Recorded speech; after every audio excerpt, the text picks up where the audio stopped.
não te canses. Não nos desanimemos de fazer o bem, pois ao seu tempo ceifaremos, se não desfalecermos. Paulo aos Gálatas, capítulo 6, versículo 9.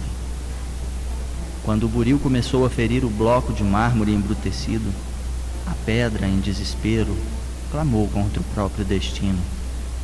Mas depois, ao se perceber admirada, encarnando uma das mais belas concepções artísticas do mundo, louvou o cinzel que a dilacerara. A lagarta arrastava-se com extrema dificuldade e, vendo as flores tocadas de beleza e perfume, revoltava-se contra o corpo disforme. Contudo, um dia, nas asas de graciosa e ágil borboleta, então se converteu. Enalteceu o feio corpo que a natureza lhe preparara, o voo feliz. O ferro rubro, colocado na bigorna, espantou-se e sofreu inconformado. Todavia, quando se viu desempenhando importantes funções nas máquinas do progresso, sorriu reconhecidamente para o fogo que o purificara e engrandecera. A semente lançada à cova escura chorou, atormentada, e indagou por que motivo era confiada assim ao extremo abandono. Entretanto, em se vendo transformada em arbusto, avançou para o sol e fez-se árvore respeitada e generosa, abençoando a terra que a isolara no seu seio. Não te canses de fazer o bem. Quem hoje te não compreende a boa vontade, amanhã te louvará o devotamento e o esforço. Jamais te desesperes e auxilia sempre. A perseverança é a base da vitória. Não ouvides que ceifarás mais tarde em tua lavoura de amor e luz, mas só alcançarás a divina colheita se caminhares para diante, entre o suor e a confiança, sem nunca desfaleceres.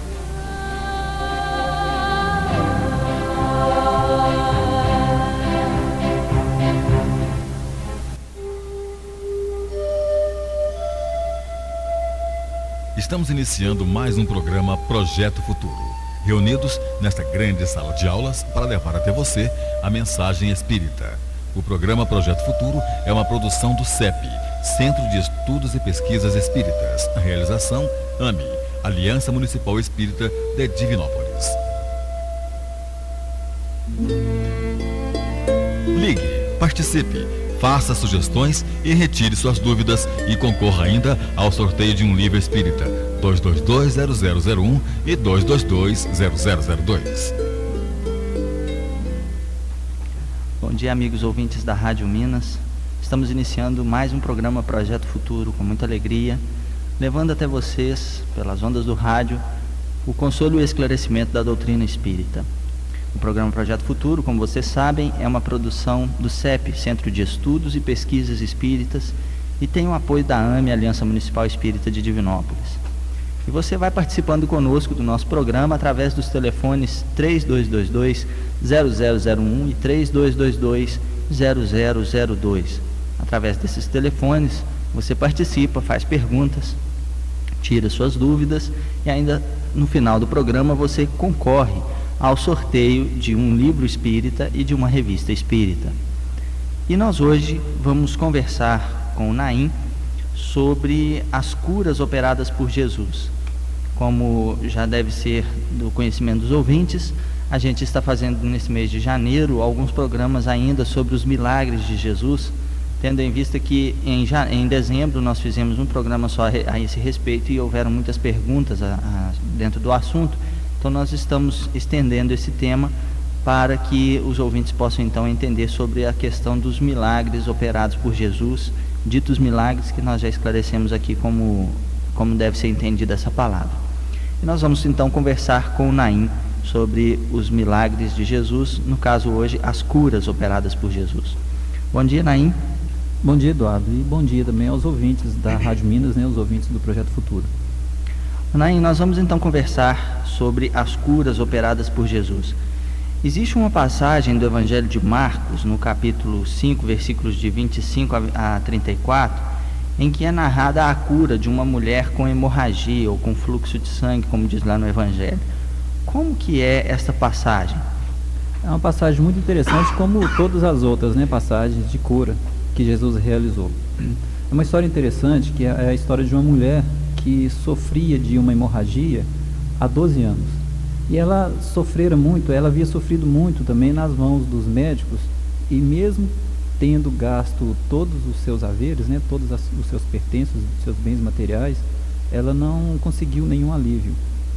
E como ela tinha ouvido falar de Jesus, ela veio atrás dele, né, atrás de Jesus, junto com a multidão, e tocou as vestes dele, porque ela já havia dito, né, se eu conseguisse ao menos lhe tocar nas vestes, ficarei curada.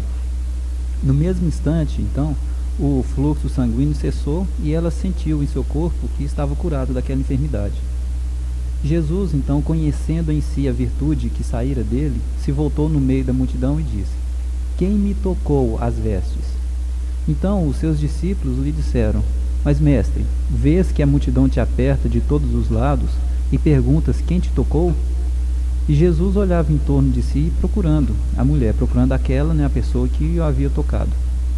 A mulher, que sabia o que se passara em si, tomada de medo e pavor, veio lançar-lhe aos pés e lhe declarou toda a verdade, né? E Jesus disse a ela: minha filha, tua fé te salvou. Vai em paz e fica curada da tua enfermidade. Essa narração é interessante, porque ela então narra uma cura de Jesus. E, Naim, como que se explica esta cura de Jesus? Porque nós vimos nos outros programas que milagre não existe, mas Jesus operou um ato aí, no mínimo prodigioso, que seria essa cura. Como que fica então essa história? É possível esses acontecimentos, essas curas, dentro das leis naturais? Eduardo, para explicar isso melhor, né, para se falar de cura, antes, né, de falar da cura e dessa cura em si, é preciso esclarecer um pouco com relação aos fluidos, né, ou seja, como se dão as curas. Falar um pouco com relação ao fluido cósmico universal. E o que vem a ser esse fluido cósmico universal? Na verdade, ele é a matéria elementar primitiva, ou seja, todos os corpos da natureza são, na verdade, constituídos desse fluido cósmico universal. E ele assume dois estados distintos, né? O máximo de eterização ou de imponderabilidade, ou seja, aquilo que não se pode pesar, e o máximo também de materialização, ou o máximo de ponderabilidade. E é óbvio que o ponto intermediário assume infinitas modificações, né, e transformações. E o interessante é que os espíritos desencarnados atuam sobre o fluido cósmico.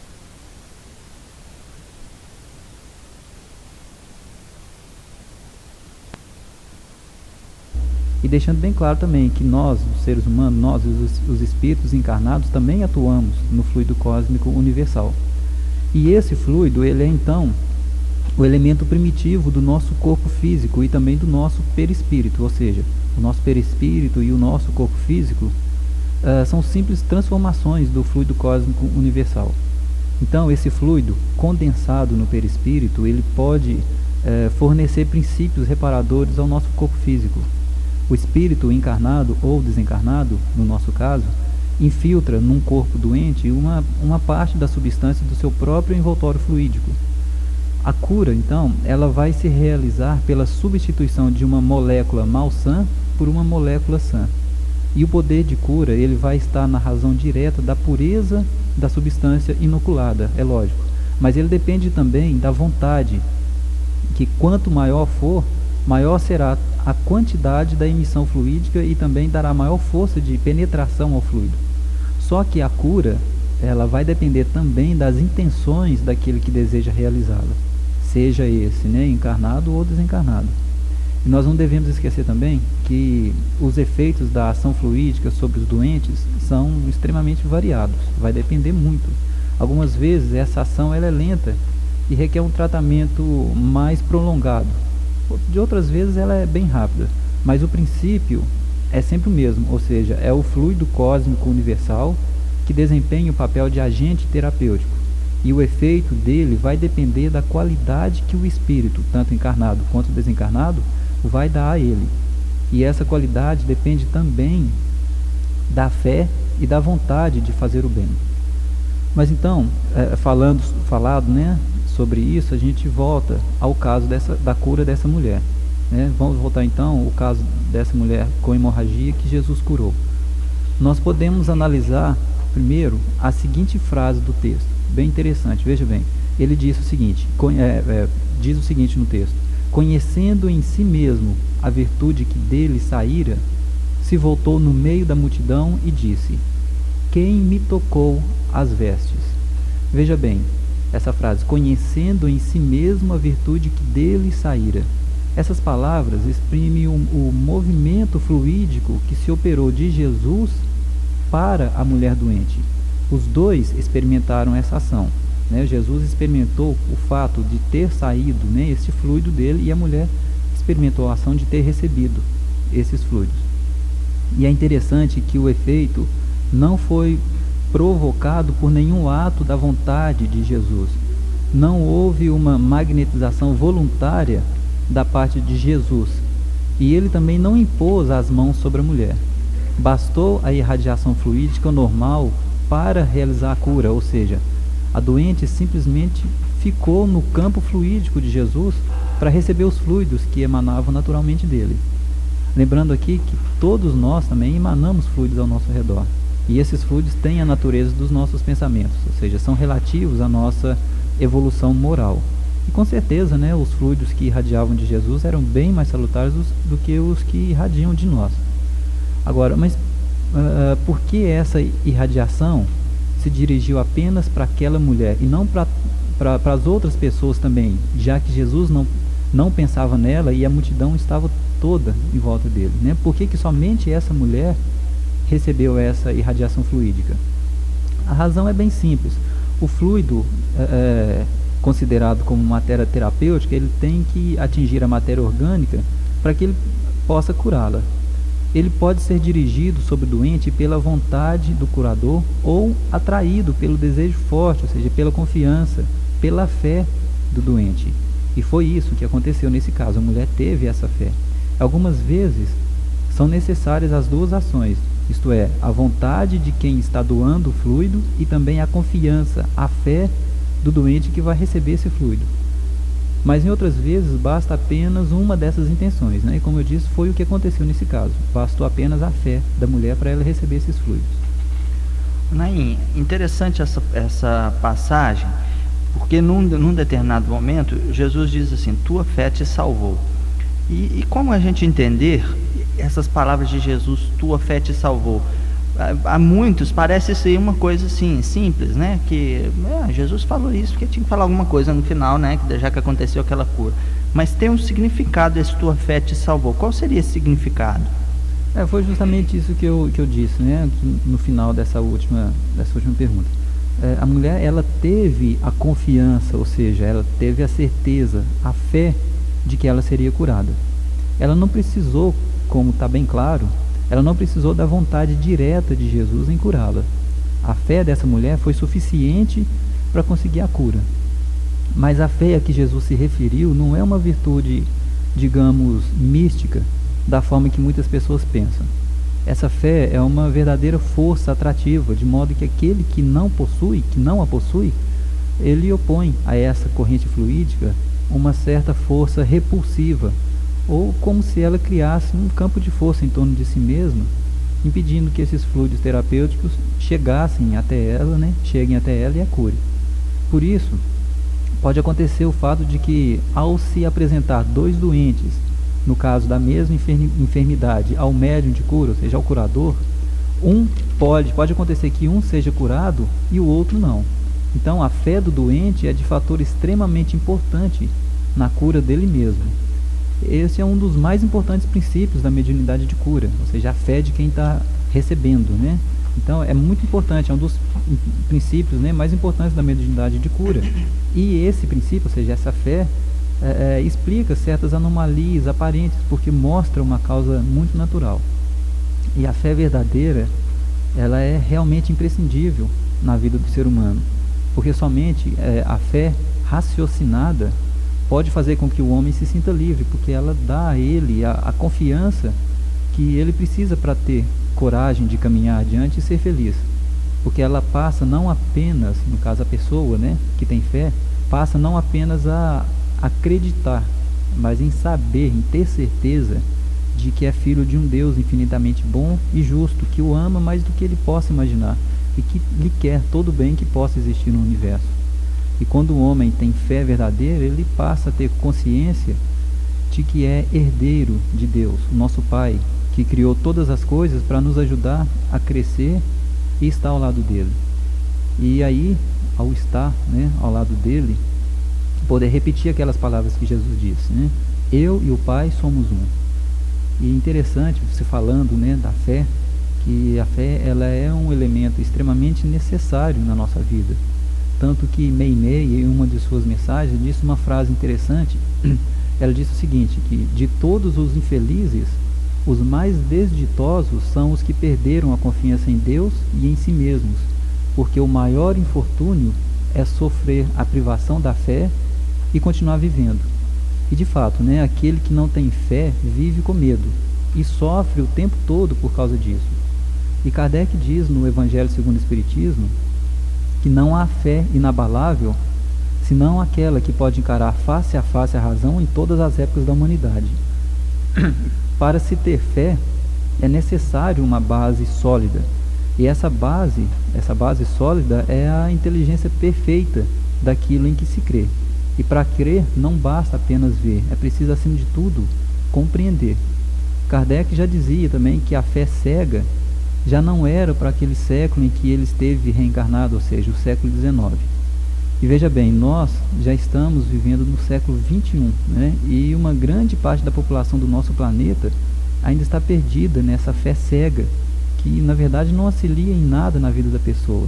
É como se fosse uma miragem, porque não tem existência verdadeira. A fé cega, na verdade, é como se ela fosse um buraco no chão, escondido por folhas. Ou seja, a pessoa pisa e percebe que não existe onde se apoiar. E é por causa da fé cega que hoje existe um número tão grande de incrédulos, porque ela quer se impor. E para isso ela precisa abolir, ou seja, precisa exterminar uma das mais preciosas faculdades do homem, que é o raciocínio e o livre-arbítrio.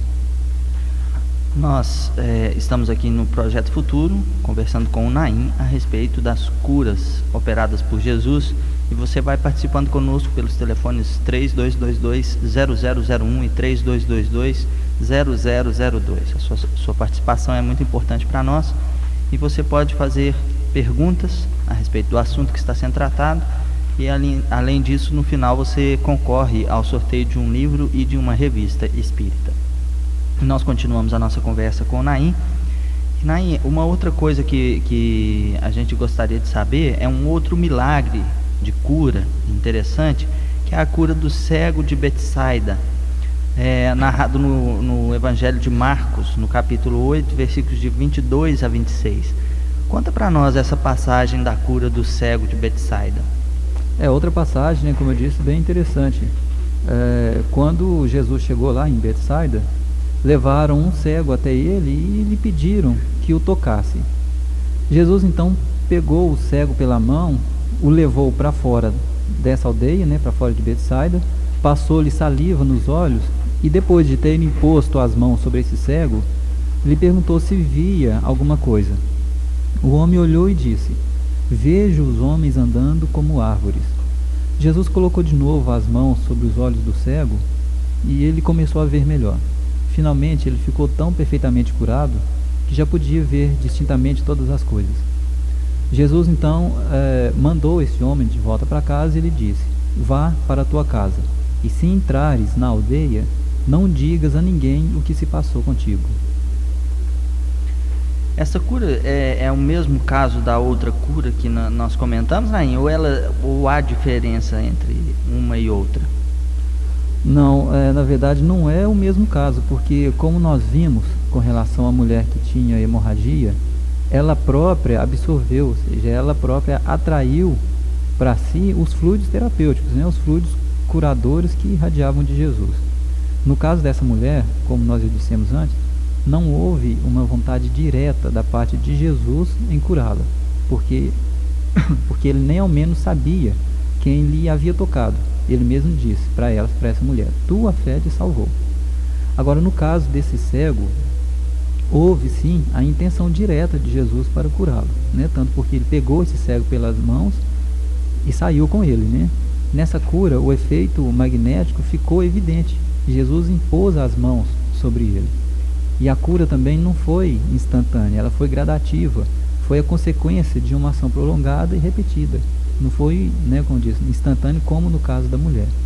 Mesmo assim, ela foi mais rápida do que na magnetização comum. Na mulher que tinha hemorragia, a cura foi instantânea. Bastou ela tocar nas vestes de Jesus para ser curada. E tem um ponto interessante aí também, Eduardo, que na cura desse cego, quando Jesus lhe perguntou se ele via alguma coisa, o cego disse o seguinte: vejo os homens andando como árvores.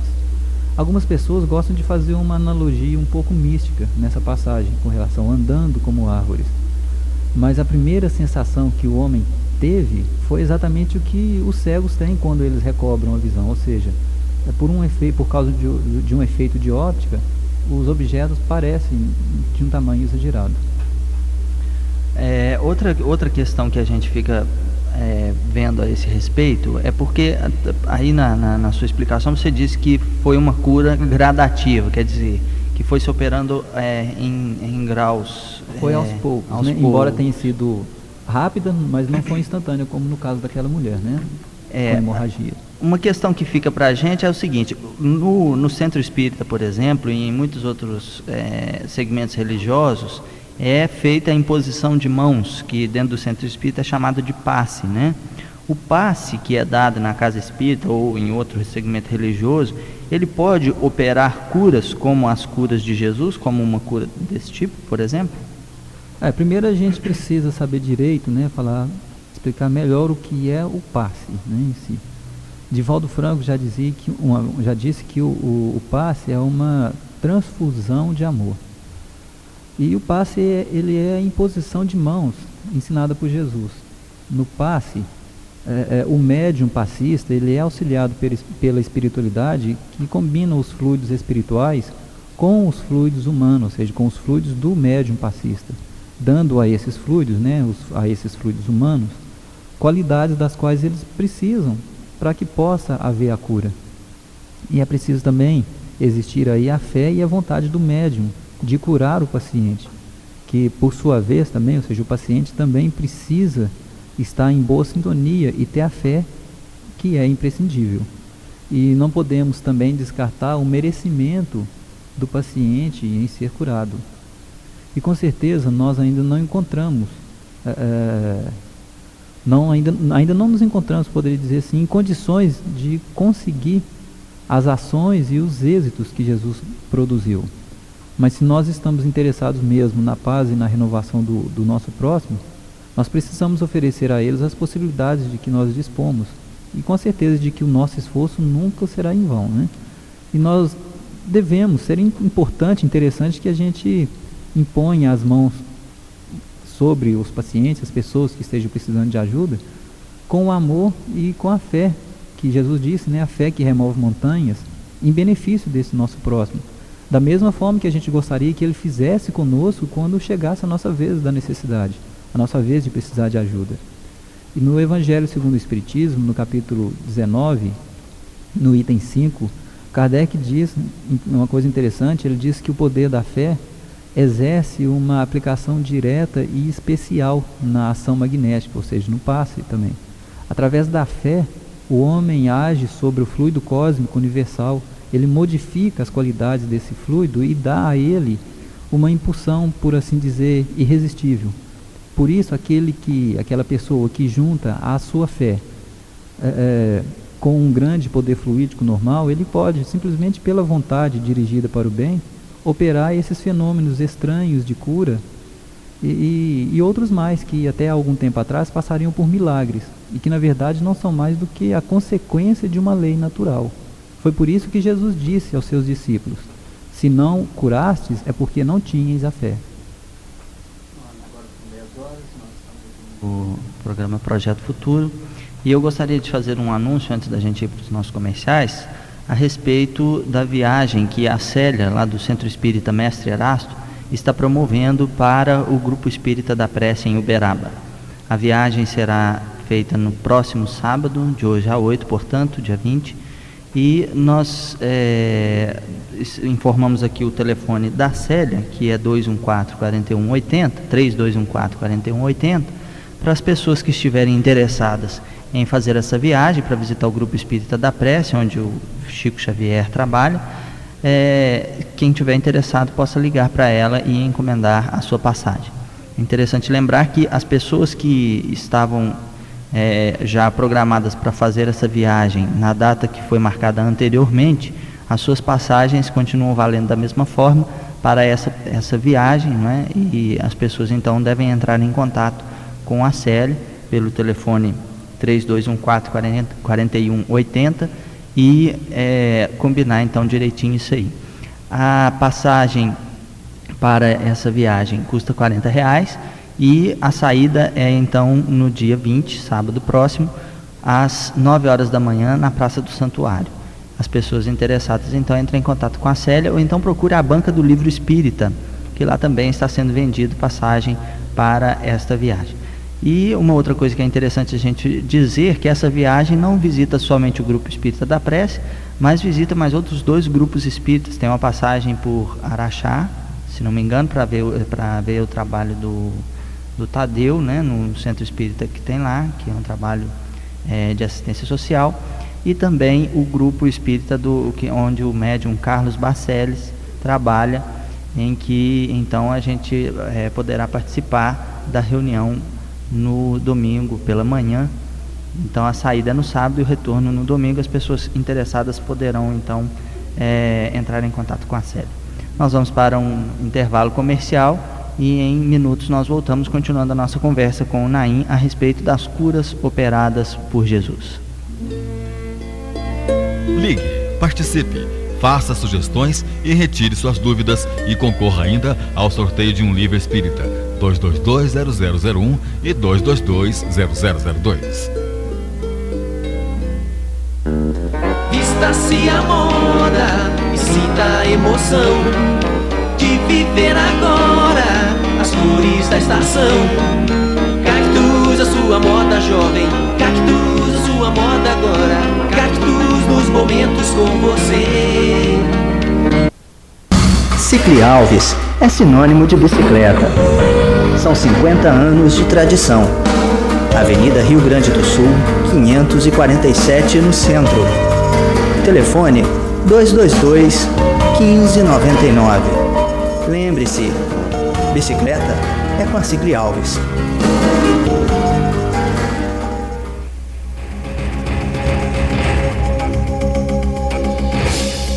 Curso de corte e costura da Cordélia.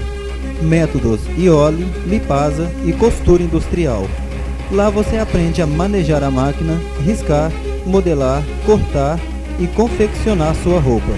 Avenida 21 de Abril, 131, Centro.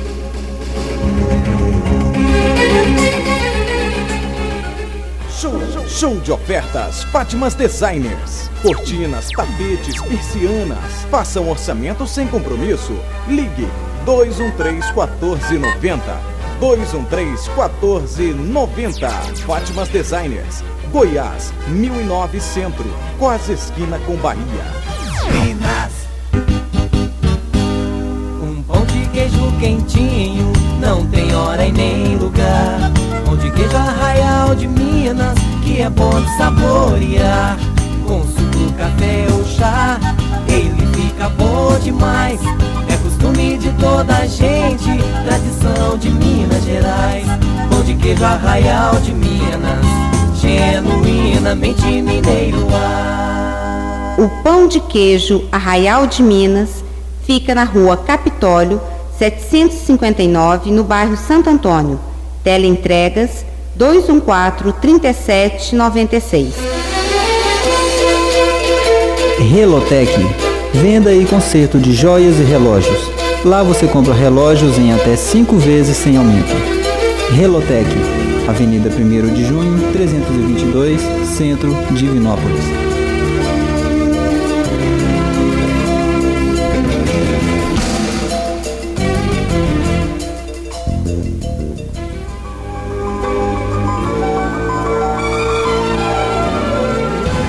Site Informática, a mais nova escola de informática de Divinópolis.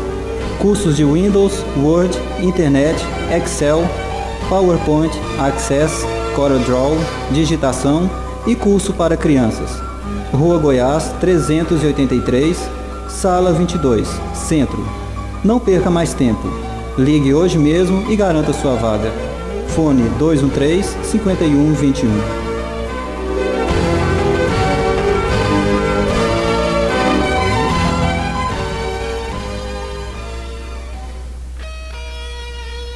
Pronto Farma, medicamentos e perfumaria em geral. Avenida Amazonas 617, bairro São José. O telefone 212-2288. Ligue, participe, faça sugestões e retire suas dúvidas e concorra ainda ao sorteio de um livro espírita. 222-0001 e 222-0002. Nós estamos aqui com o Naim, conversando no nosso programa Projeto Futuro a respeito das curas operadas por Jesus. E a gente teve algumas participações dos nossos ouvintes que fizeram algumas perguntas. Uma das perguntas, feita pelo José Fernando do bairro Esplanada, é a respeito da ressurreição de Lázaro. Eu queria informar, José Fernando, que a respeito da ressurreição de Lázaro, o programa da semana que vem estará tratando sobre esse assunto. Então, sobre as ressurreições, o que poderia ser chamado também de morte aparente, então vai ser falado no programa da semana que vem, e no outro programa, o último programa de janeiro, também vai estar falando sobre outros milagres tratados dessa forma. E a gente vai então deixar a sua pergunta, José Fermiano, eu falei o nome errado, desculpe, José Fermiano, a gente vai estar tratando da sua pergunta, então, nos programas seguintes, a gente então está informando justamente por isso que não vai ser respondida a sua pergunta hoje. E nós temos uma outra questão, Naim, a respeito das curas de Jesus. Como é a cura narrada no Evangelho de Mateus, capítulo 9, versículos de 1 a 8? Tem uma cura narrada nesse capítulo que é muito interessante. Você poderia contar para nós? É justamente uma cura com relação a um paralítico, né? Jesus, depois de ter subido, né, a uma barca, ele atravessou o lago e chegou à cidade, ou seja, era o lago de Cafarnaum, consequentemente a cidade de Cafarnaum. E como se lhe apresentasse um paralítico deitado em seu leito, deitado na cama, Jesus, notando a fé desse paralítico, percebendo a fé que ele tinha, disse a ele: meu filho, tem confiança, perdoados te são os teus pecados. Então logo alguns escribas disseram entre si: este homem blasfema. E lembrando aqui que os escribas eram aqueles homens que interpretavam as leis de Moisés para a população. Então os escribas disseram com relação a Jesus: este homem blasfema. Jesus, então, tendo percebido o que eles pensavam, o que esses escribas pensavam, perguntou a eles: por que alimentais maus pensamentos em vossos corações? Pois, que é mais fácil dizer: teus pecados te são perdoados, ou dizer: levanta-te e anda? Ora, para que saibas que o Filho do Homem tem na terra o poder de redimir os pecados, levanta-te, disse então ao paralítico, toma o teu leito e vai para a tua casa. O paralítico se levantou imediatamente e foi para a sua casa. Vendo aquele milagre, o povo se encheu de temor e rendeu graças a Deus por haver concedido tal poder aos homens. E tem um fato aqui interessante, Eduardo, que eu queria comentar, quando Mateus diz, né? Vendo aquele milagre, o povo se encheu de temor e rendeu graças a Deus. É justamente com relação a esse temor. Quando Moisés veio, né, naquela missão tão sublime de levar o povo novamente, né, de retirar os escravos do Egito e levá-los novamente para a terra prometida, Israel, ele precisava de se impor até pela força também, porque o povo naquela época eles eram muito, quase que animalizados, né, um povo muito rude. Então simplesmente pelo amor, simplesmente pela compreensão de Deus como um pai justo e bom, talvez ele não fosse conseguir isso. Então, por isso, ele teve que mostrar a eles um Deus que que punia, né? Justiceiro. Isso, um Deus justiceiro, para que eles tivessem medo também, né? Não fosse só porque eles não tinham a evolução suficiente para ter simplesmente o respeito. Eles precisavam temer também para que pudessem estar de acordo com a lei. Então Moisés, de uma certa forma, ensinou eles a temer a Deus. E depois que Jesus veio e nos mostrou Deus, nosso Pai, um Pai bondoso, né, que nos ama muito mais do que como a gente imagina. Inclusive ele até disse, né, nós que somos imperfeitos sabemos dar coisas boas aos nossos filhos. Imagine então Deus, né, como Ele nos ama. Então depois que Jesus veio e nos mostrou esse Pai tão bom, ele nos ensinou a amar a Deus e não a temer, porque a gente teme aquilo de que a gente tem medo, né, uma coisa que vai nos fazer mal. E não se pode conceber um Deus, sendo nosso Pai, como uma criatura, um ser, uma energia que iria nos fazer mal. Então esse fato de temer a Deus, seria interessante se a gente já conseguisse, né, mudar essa palavra, esse temor a Deus por amor a Deus, porque a gente não teme os nossos pais, a gente ama os pais, né? Tem pai que é temido, né? Mas é aquele pai que não sabe demonstrar o amor pelo filho, né? Justamente. E a respeito desse assunto, Naim, no decorrer da narrativa aí que você fez, fala uma forma como Jesus tratou esse paralítico, de certa forma. Porque ele diz que para que o Filho do Homem, para que vocês saibam que o Filho do Homem tem a autoridade de redimir os pecados. E depois ele fala para a pessoa que foi curada, para o paralítico, teus pecados te são perdoados. Quer dizer que essa cura, ela tem alguma coisa a ver com o pecado? Ou seja, cada doença que nós contraímos também, então está relacionada com uma culpa? Como que é essa história? Antes de responder em si essa pergunta, eu queria só lembrar uma frase de Carlos Drummond de Andrade com relação ao pecado que eu achei muito interessante, que ele diz o seguinte: todos os pecados são perdoáveis, portanto, não existem pecados. Achei bem interessante isso. Olha, a doutrina espírita, Eduardo, ela nos dá a explicação para essas palavras de Jesus, assim como para uma infinidade de palavras que até hoje ainda são incompreendidas, né? Através da pluralidade das existências, ou seja, através da reencarnação, a doutrina espírita nos ensina que os males e as aflições da vida atual são muitas vezes expiações do passado, porque nós sofremos na vida presente as consequências, né, das faltas que cometemos em uma existência anterior. E isso continua até que nós tenhamos resgatado a dívida das nossas imperfeições. Mas a gente tem que ter cuidado aí também e não ficar achando sempre que tudo que acontece com a gente é por causa da nossa encarnação passada, das nossas encarnações passadas, né? Porque às vezes a gente sofre consequência dos nossos males nessa encarnação mesmo. Coisas que a gente fez nessa encarnação vêm ter as consequências nessa própria. E muitas vezes a gente, sempre que acontece alguma coisa assim mais drástica, a gente considera como culpa, né? Uma culpa do passado.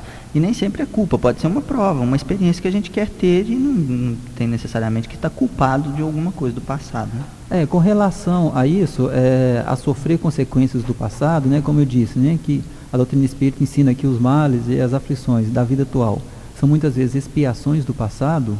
Na verdade, não é nesse lado aí de vingança, né, de castigo e tudo mais, é apenas uma consequência do passado, né? A gente pode fazer o que quiser, nós temos o livre-arbítrio, mas nós também arcamos com as consequências daquilo que nós fazemos, né? Na verdade, não existe vítimas, ninguém é vítima de outra pessoa.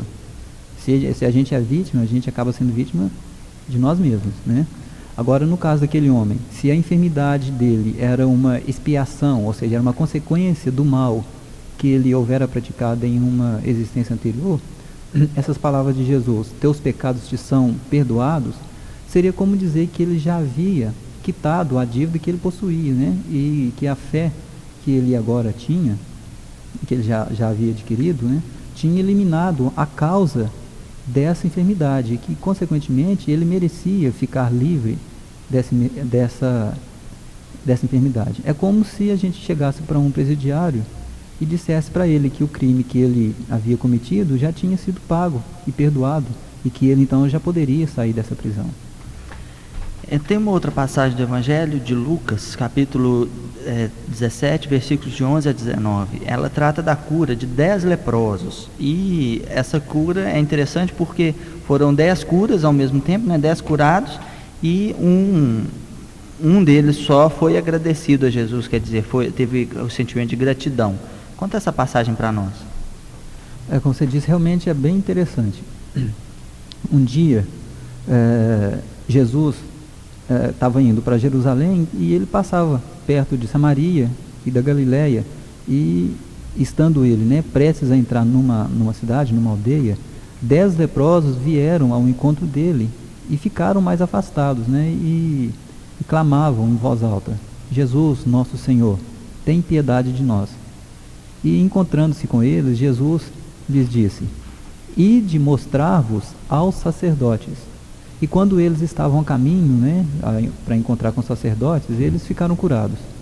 Um deles, então, somente um, vendo-se curado, voltou sobre os seus passos, glorificando a Deus em altas vozes, e foi lançar-se aos pés de Jesus com o rosto na terra, a lhe render graças. Esse homem que voltou era samaritano. E Jesus então disse: não foram curados todos os 10? Onde estão os outros 9? Nenhum deles houve que voltasse e glorificasse a Deus, a não ser este estrangeiro? E disse a ele: levanta-te, vai, tua fé te salvou. Essa passagem, ela tem uma questão interessante, por causa de ser uma cura operada com 10 pessoas, e sendo que uma só foi a que foi, como diz aí, foi a que a fé salvou, vamos dizer assim. Com que objetivo Jesus operou um milagre, sendo que só um parecia estar em condições de receber? Porque foi o único que agradeceu, que estava naquele sentimento de sentir o bem que a cura lhe fez. Os outros 9 pareciam não estar em condições. Com que objetivo Jesus curou também os outros 9? Somente o samaritano, né, como você disse, por ele ter sido grato, ele se mostrou que era o único merecedor, né, dessa cura. Interessante o fato de ser também um samaritano, porque os samaritanos eram cismáticos, mais ou menos como os protestantes com relação aos católicos. Ou seja, o que vem a ser cismáticos, né? No caso dos samaritanos, eles haviam se afastado da religião judaica, e por isso os judeus desprezavam eles e os tinham como heréticos, porque eles haviam contrariado o que tinha sido definido pela religião judaica em matéria de fé. Ou seja, cismáticos são aqueles que se afastam de uma religião, né? E são tidos como cismáticos por aqueles que continuam na religião. Com o fato de Jesus curar indistintamente os judeus e os samaritanos, ele dava ao mesmo tempo uma lição e um exemplo também de tolerância. E ressaltando que somente o samaritano voltara para glorificar a Deus, mostrava que havia nele maior soma de fé verdadeira, de fé sincera, né, e de reconhecimento do que nos que se diziam ortodoxos, ou seja, nos que eram judeus, e que muitas vezes desprezavam, né, os samaritanos. E quando Jesus acrescentou também: tua fé te salvou, ele mostrou que Deus considera o que há dentro do coração da pessoa, e não a forma exterior que a pessoa venha usar como fator de adoração. Né? O que Deus olha não é essas formas exteriores, esses rituais e tudo mais. É a sinceridade da pessoa que pratica, que faz uma oração, e a sinceridade da pessoa, né? Como eu disse, ele olha o que está dentro do coração da pessoa. Mas acontece que os outros também, como você disse, os outros 9 também foram curados, né? Por que isso? Esse fato, Eduardo, ele foi necessário para que Jesus pudesse dar a lição que ele tinha em vista, né? Essa lição de que Deus olha o que está dentro do coração da pessoa, e não importando com a raça, com o credo religioso e tudo mais. Então, e ele quis também com isso, além de mostrar, dar essa lição, mostrar também, tornar, no caso, evidente a ingratidão dos outros 9. E agora, quem sabe também o que pode ter acontecido com eles posteriormente, com esses outros 9. Inclusive tem uma outra passagem que nós não citamos aqui, parece que no outro programa talvez seja citado, em que fala o seguinte: vá e não peques mais para não te aconteça coisa pior. Que seria uma coisa interessante. Será que esses outros 9 não retornaram à sua posição de doentes novamente? Pois é, quem sabe se eles realmente se beneficiaram, né, da graça que lhes havia sido concedida, ou seja, dessa cura.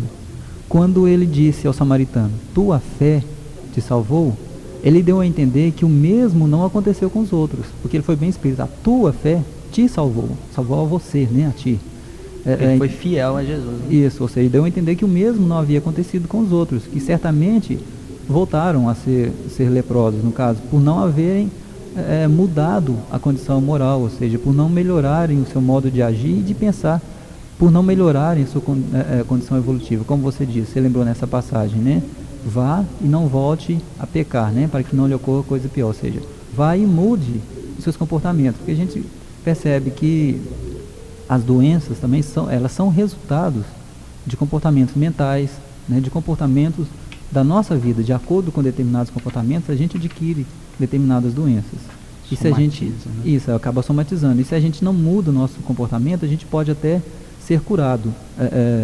Dessa forma, né, uma cura espiritual, a gente pode ser curado por um médico e tudo mais, mas mais cedo ou mais tarde, se a gente continua com as mesmas intenções, com as mesmas ações, os mesmos pensamentos, aquilo vai voltar. Pode até não voltar da mesma forma, mas pode voltar numa outra parte do corpo ou até de uma forma pior.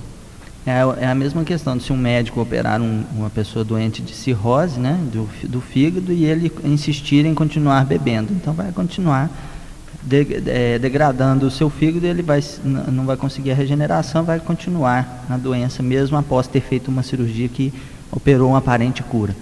E uma questão interessante, quando você fala aí da gente somatizar determinadas doenças, que uma outra questão que colocaram os nossos ouvintes a respeito disso é a seguinte: se os espíritos podem trazer doenças de vidas passadas, quer dizer, trazer uma doença já do passado, e por que isso acontece?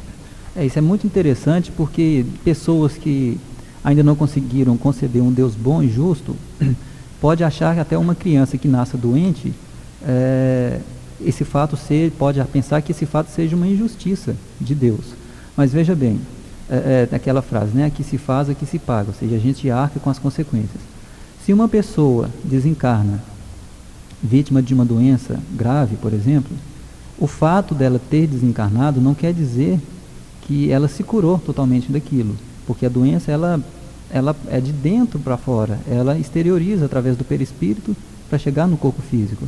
Muitas vezes a pessoa ela consegue até curar o corpo físico, mas se o perispírito não foi curado, ou seja, como a gente falou, se ela não mudou as atitudes dela, se ela continua com os mesmos pensamentos, as mesmas ações, o perispírito ainda vai continuar doente.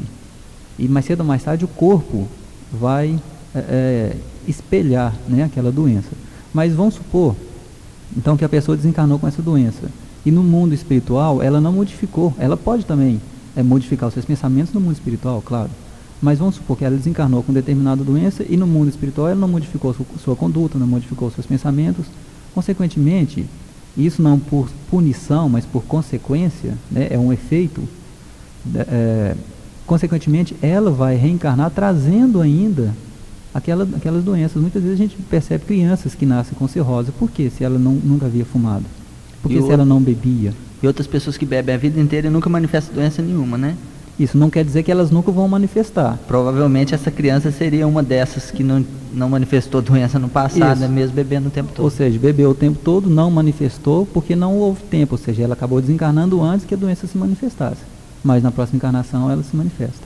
E às vezes tem a idade sem a pessoa nem ter bebido ainda, né? Uma outra questão que colocaram para nós, que já não tem a ver muito com o assunto, mas a gente tem um minutinho, só para esclarecer esse ouvinte, sobre espírita, umbandista, qual é a diferença? Existe espírita umbandista ou como que é essa situação? Kardec deixa bem claro na Gênese, no Evangelho segundo o Espiritismo, também quando ele fala da doutrina espírita, que ela não é uma religião no conceito que as pessoas têm da palavra, porque religião requer rituais, né? Requer ritos, e a doutrina espírita não tem esses rituais. A gente percebe que a Umbanda tem bastante rituais, né? Então, doutrina espírita e umbanda já não é a mesma coisa partindo desse primeiro princípio, né? E às vezes a pessoa diz, ele é espírita de umbanda. Não, isso não existe. Espírita é espírita. Às vezes tem gente que fala, ele é espírita, mas você é espírita, mas você é espírita kardecista.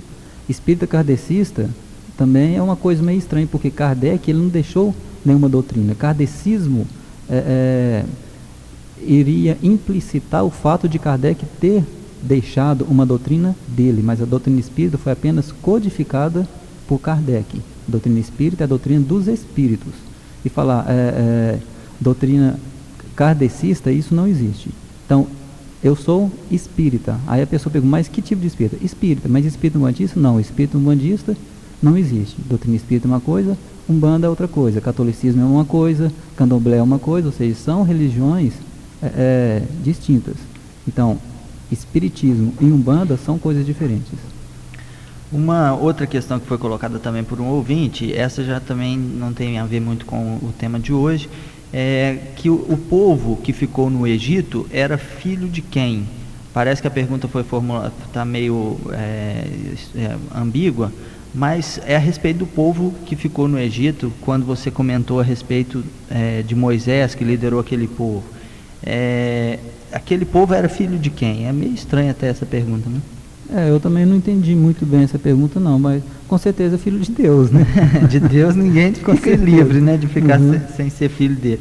Mas era um povo que veio de Ur, na Caldeia, parece, né? Alguns, um povo, o povo hebreu em si, né? Porque eles sempre... Que estavam exilados no Egito, de certa forma, né? Eles sempre, várias vezes, eles foram pegos como escravos, né? Pelos egípcios, pelos babilônios. O que era muito comum, né, naquelas guerras, né? Porque eles eram um povo, assim, bem pacífico, né? E naquela época, havia muitos exércitos, então sempre se abusavam, né, desse povo mais pacífico. A gente está finalizando o nosso programa. Então, os ouvintes que fizeram perguntas, o nosso agradecimento, a sua participação. E a gente vai agora, então, deixar para vocês o nome dos ganhadores do livro e da revista espírita. O ganhador do livro e da revista espírita no dia de hoje são duas pessoas, uma mulher que é a Beatriz Viegas, do bairro Nossa Senhora da Conceição, que ganhou a revista espírita. Então, Beatriz Viegas, do bairro Nossa Senhora da Conceição, você ganhou a revista espírita, pode buscar na banca do Livro Espírita, no quarteirão fechado da Rua São Paulo, quase em frente ao Banco do Brasil. Essa revista é uma cortesia da banca do Livro Espírita. E o livro, quem ganhou foi Antônio Gilson da Silva, do bairro Interlagos. Antônio Gilson da Silva, você então foi o ganhador do Livro Espírita, que também é uma cortesia da banca espírita Allan Kardec, e que você pode pegar também no mesmo local, quarteirão fechado da Rua São Paulo, quase em frente ao Banco do Brasil.